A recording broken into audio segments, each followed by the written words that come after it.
Hello students, cryo preservation அதை பற்றி கேள்விப்பட்டிருக்கீங்களா? க்ரையோ ப்ரிசர்வேஷன்ன்றது ஏதாவது ஒரு பயாலஜிக்கல் மெட்டீரியலை கன்சர்வ் பண்ணுறது, பாதுகாத்து வைக்கிறது. பயாலஜிக்கல் மெட்டீரியல்னால் என்ன? இப்போ ஒரு ப்ரோட்டோபிளாஸ்ட்டு, அப்புறம் செல்லு, சில டிஷ்யூஸு, இல்லை ஆர்கனல்ஸ், செல்லு உள்ளே இருக்கிற ஆர்கனல்ஸ், இல்லை சில ஆர்கன், இது எல்லாமே ரொம்ப நாளைக்கு அழிஞ்சு போகாமல் பாதுகாத்து வைக்கிற ஒரு மெத்தட் தான் க்ரையோ ப்ரிசர்வேஷன். இதுக்காக நம்ம பயன்படுத்துறது பார்த்திங்கன்னா லிக்விட் நைட்ரஜன். இந்த லிக்விட் நைட்ரஜன் பார்த்திங்கன்னா அதனுடைய தன்மை -196 டிகிரி செல்சியஸில் எந்த ஒரு பொருளையுமே வச்சுக்கும். ஸோ அதனுடைய டெம்பரேச்சரை பார்த்திங்கன்னா -196 டிகிரி செல்சியஸ்.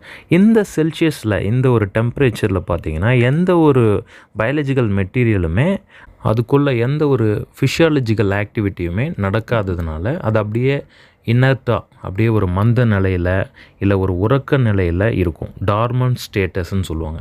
ஸோ அந்த மாதிரி வச்சுக்கும். அப்படி வச்சுக்கிறதுனால திரும்பவும் தேவைப்படும் போது ஃப்யூச்சர் காலங்களில் அதை நம்ம திரும்பவும் எடுத்து அதை எக்ஸ்பெரிமெண்டல் ஒர்க்குக்காக பயன்படுத்தலாம். இல்லை அழிஞ்சு போன உயிரினங்களுடைய திசுக்களெல்லாம் பாதுகாத்து வைக்கிறதுக்கும் இந்த மெத்தடை பயன்படுத்தப்படுது. இதில் சில ப்ரொடெக்டிவ் ஏஜென்ட்ஸும் பயன்படுத்துகிறாங்க. இதுங்க சில பொருட்கள் இந்த திசுக்களை பாதுகாக்கவும் செய்யுது. அது என்னென்னா dimethyl sulfoxide, glycerol or sucrose. இவங்கெல்லாம் க்ரையோ ப்ரிசர்வேஷன் ப்ராசஸ் ஸ்டார்ட் பண்ணுறதுக்கு முன்னாடியே அந்த பயாலஜிக்கல் மெட்டீரியல்ஸில் ஆட் பண்ணுறாங்க. ஸோ இவங்களை பொதுவாக நம்ம க்ரையோ ப்ரொடெக்டன்ஸ் அப்படின்னு அழைக்கிறோம். இவங்க இந்த செல்ஸ், டிஷ்யூஸை இந்த ஃப்ரீசிங் டெம்பரேச்சர் ஸ்ட்ரெஸ்ஸில் இருந்து பாதுகாக்கவும் செய்கிறாங்க. ஸோ இதுதான் க்ரையோ ப்ரிசர்வேஷன். அடிக்கடி கேட்கக்கூடிய ஒரு 3 மார்க் கொஸ்டின்ஸ். ஸோ இதில் என்னென்ன கெமிக்கல்ஸ், லிக்விட் நைட்ரஜன் -196 டிகிரி செல்சியஸை மெயின்டைன் பண்ணோம்.